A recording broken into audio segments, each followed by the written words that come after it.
Hi, it's Wednesday. Lots to talk about today, so let's get started. The first one, and I think this is great, the first one is from Ruth in Chicago. Did the law of abundance on April 22nd. The next day, with my mask on, I went grocery shopping. I'm 62 years old and have never bought a lottery ticket in my life. My husband and I have limited income, and I've always felt it was a waste of money. I bought one ticket though, and I thought if I'm going to do this, I'm going to do it big. I bought a $30 instant ticket. Guess what? Won $40,000. We won on an instant ticket. Unbelievable. You have no idea what this is going to do to make our lives easier. My husband laughed at me when I told him about this, and he wouldn't write his own. So I guess this is my money, right? But he said he's going to do it next month. Thanks for all the information you give us. My husband and I will always do the law of abundance. Thank you so very much. That's great. I cannot believe that it worked that much and that fast for her. I wish everybody that did the law of abundance could win a part of the lottery. This is time where we could all certainly use it. This one is from Rachel. And hi, my name is Rachel. We live in apartments, my mother and I. We have never lived in an apartment before. I feel like it's a revolving door with the spirits here. I swear it feels like a new energy or spirit every other week. I'm going to stop here. And again, you're in an apartment building with a lot of families living under a common roof, which means you are going to have a lot of activity. Though the main reason I'm writing is because of my mom's doorway. I almost see a black, grayish, hazy film over the entranceway. My bedroom door is right next to hers, and I like to try to race into my room, sometimes because I feel like something wants to reach out and grab me. It really scares me, and I know you say not to acknowledge them or talk to the spirits, but sometimes I feel like I'm in a trance and stare at the doorway, trying to see what's there or what I'm seeing. My mom just saw you speak and was able to buy a quincy to wear, which is helping a lot with all the other spirits, but the one in the doorway seems to still be there. I thought I would reach out to see if you could tell us what else to do, or is my mind just playing tricks? Also, any pointers on how not to talk to them? I feel that I can see them, and I don't know what or how I can acknowledge them. Thank you so much for your time. Rachel, you've just got to learn to look forward and not look at them. What I would start doing in your mother's doorway is smudging the doorway. Seriously, living in an apartment, I would smudge at least once a week. Your mom needs to keep her quincy charm on her. And in an apartment buildings, anything, again, with a common roof and a lot of families living underneath, you're going to have stuff in and out all the time. You are totally right to ignore them. I mean, giving them energy is just going to make them come more often because they know they can get you. So try, say a Hail Mary, say a Glory Be, say something when you see the haze there and just keep on going. But smudge her doorway really, really well. The other thing that you can do is sprinkle some sea salt on the floor between the hallway and her bedroom. Blessed sea salt would be nice, but if not, just sea salt would help. That would definitely do something. I can't tell you how to interact with them because unless you can see them, unless you can talk to them, unless you can provide the white light for them to walk into, you don't want to talk to them. It's not going to do you any good. So And if you're really just, want to go forward with being able to see and do something with them, then I just say read, get as much information as you can, pick out what you think is going to be useful to you, throw the rest out. Do that with my books too. When I write, this is the stuff that works for me. That doesn't mean it's going to work for you. So even my books, read them all, read everything, throw out half the information, save half the information. That's what you should do with any books you read by any authors on anything paranormal. This one is from Dawn in Alabama. I believe someone is trying to talk to me. I have strange things happening around me a lot, but sometimes it seems stronger than other times. Lately, at our fishing hole, it really feels as if someone is actively trying to get my attention. A couple months ago, I thought I heard something while we were fishing, so since I hadn't any luck, I decided to investigate. I went to where I heard the sound, found items that indicated a drop spot for some sort of criminal activity. Example, empty wallet, a backpack, a baseball bat, and a few other items. Since then, it feels as if someone is watching us, not all the time, only when I hear sounds and it's brought to my attention. Can you give me any advice? First of all, you don't know if you're dealing with something that is illegal or not. I mean, finding that stuff, I have to admit, looks suspicious. And I think, seriously, what I would do if I was you, I would get hold of somebody in your local police department and tell them, what you found and where it is, and have them come out and look at it. Maybe it's something that would help them solve a case or find somebody that has done something wrong. And maybe, let's just say that somebody died or was murdered in that, and they are trying to get your attention to show you the stuff so that you can turn it into whoever it needs to be turned into. This is not something that you should be doing on your own. Again, it could be dangerous. If somebody was killed, who's to say they won't kill again? So get hold of your police department, or maybe somebody knows a detective. Somebody always knows somebody that has a relative that's a cop. Find somebody that'll you can take them and show them, and then that's their job. Let them decide what to do with it. This one is from Andrea in Kentucky.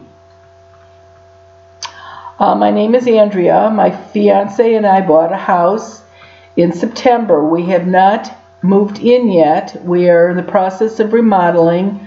We are totally gutting the house out.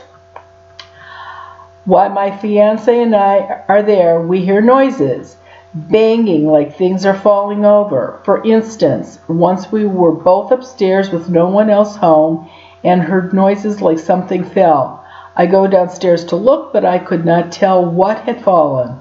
Also, my fiance was in the garage and a heavy metal tool fell off its hook just out of nowhere. Occurrences like this have been happening while we were in the home for the past 2 to 3 months. We bought this house off a man whose wife had passed. Don't know if she died in the house or not, but I'm worried that these noises we keep hearing might be a message from his deceased wife. Who could this be? Andrea, I can't tell from a letter. I would be curious to know, though, was the man that you bought the house from, was he the original owner? Was did him and his wife build the house? Or had they lived in the house for a really long time so that she felt that it was wholly hers? People that own houses and love their homes really do not like it when somebody comes in and rips down walls and enlarges things and changes patterns and takes wallpaper off. they're dead, but they still think it's their house. So yes, it very possibly could be her, just trying to get your attention. What I would do is, I think I would have the house blessed by an ordained priest or minister for sure, and I would start smudging. And when you're going to work on the house, I would definitely smudge more than once every 2 weeks. I would probably smudge at least once a week. If you are in the house and that noise happens, call and leave a message on my phone, and even if it's from a cell phone, and I'll be able to tell if there is somebody in the house when I listen to the message. That's about the only way you're going to know for sure if something is there or not, but it sounds like it is. Okay, this one is from Sharon in Minnesota. I'm a 44-year-old mother of 2 grown girls with gifts. I have gifts also that I hardly understand, let alone able to help my oldest daughter understand hers. She sees and hears spirits and can feel them. I used to teach classes on the paranormal. Not anymore. I really just need a guidance for my daughter and for myself. When I was working with people, people can really be difficult. I don't know if she's talking about live people or dead people. If you feel this is something that you can help us with, can you please call me? Thanks for taking the time to read this. Any suggestions would be really helpful. First of all, you left your phone number, which is lovely, but I don't call people back. You have to call me and leave a message. I got in big trouble many, many years ago because it was like, well, would you call my mom? Would you call my daughter? Would you call my son? Whoa. If you don't know that I'm calling and I tell you what I do, sometimes it's not a good scenario. So people have to call me. I don't call them. If you don't understand what you are doing or what you were doing, I don't understand how you could teach classes on the paranormal. That truly doesn't make much sense to me. And if you were teaching classes, what I'm wondering is if you didn't accidentally get something attached to you or your girls, that's a possibility too.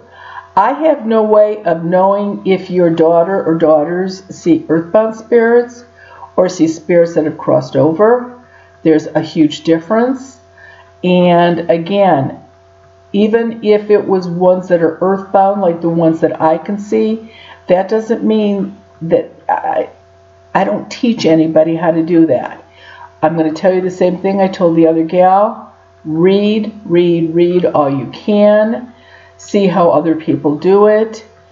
What works for one person isn't necessarily going to work for you, but you might get some really good information from the books that will help you. If you're going to be working with any kind of spirits, earthbound or ones that crossed over, I would suggest that you seriously smudge before you do any of that kind of work, or have anybody come in your house and do that kind of work, or wear a quince seed so that nothing does attach to you. Okay, this is the last one. From Anita. My husband and I have been plagued by ghostly encounters for years. It started in our new home. We saw figures in the yard. Not sure about that. Going up our stairs to the bedroom. A young girl in our closet. The TV changing channels when we leave the room. Figurines move, voices, music, the list goes on. And 4 times our grandson and us heard 3 loud, distinctive knocks on our bedroom wall. We moved to Las Vegas and they followed us. By this time they were not friendly.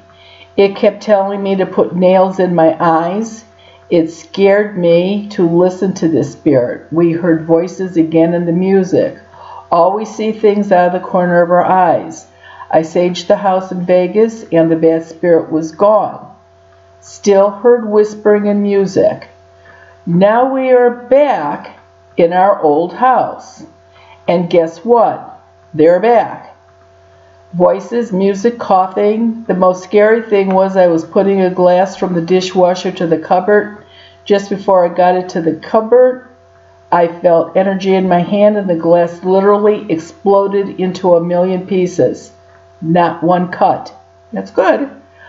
I see people all the time out of the corner of my eye, and I have heard my name called twice. Whispering between more than one person. I'm usually not afraid, only a couple of times, but this is something I would love to know about. Who are they, why us, and what do they want? Please help. Whoa. First of all, the ghost that you had in this house, I'm sure stayed in this house when you moved to Las Vegas. They didn't have to move to Las Vegas. Las Vegas has lots of ghosts there. And look at the high energy in that state, especially in Las Vegas.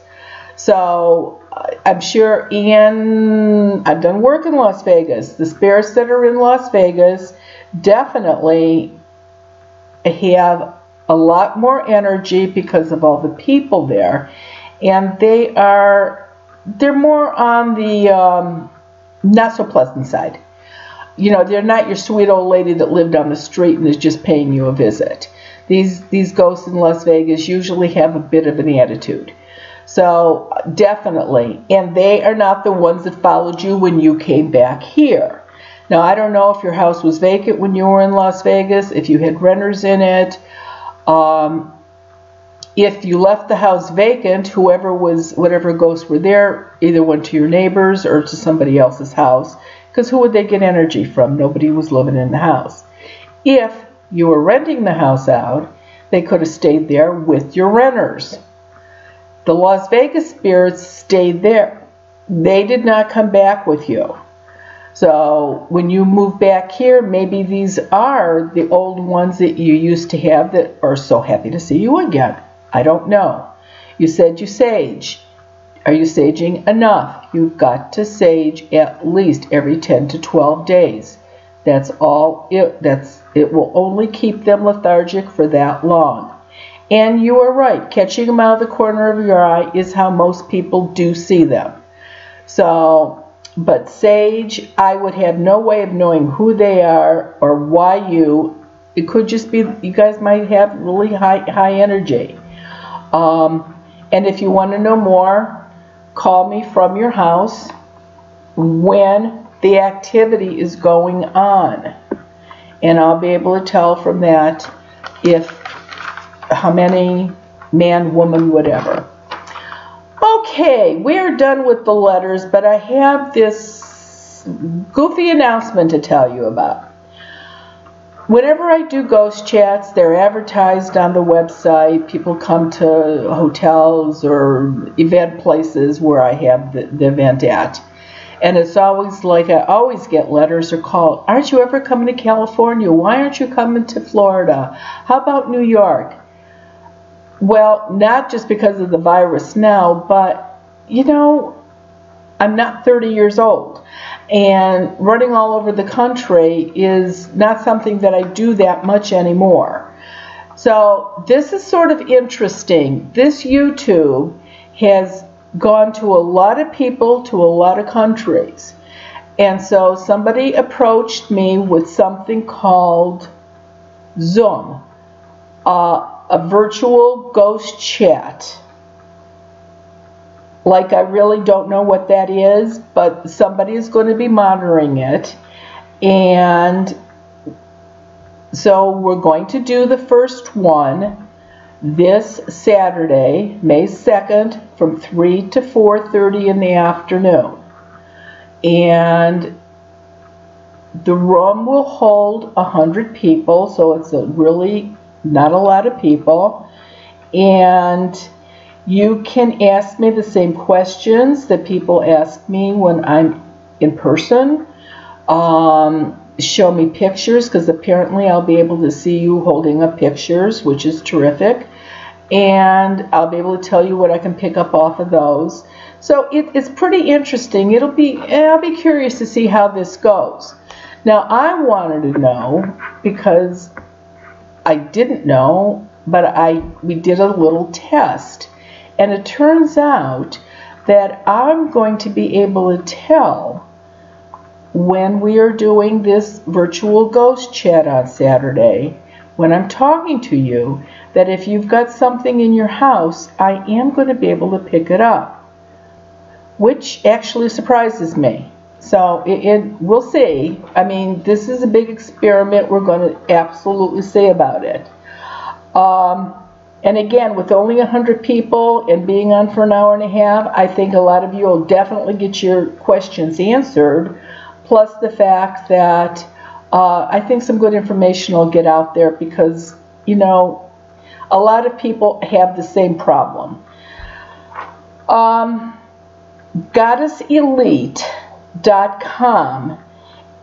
You go to that website and go to push her event button, and you scroll down, and there's all the information on how to register to come into this chat room.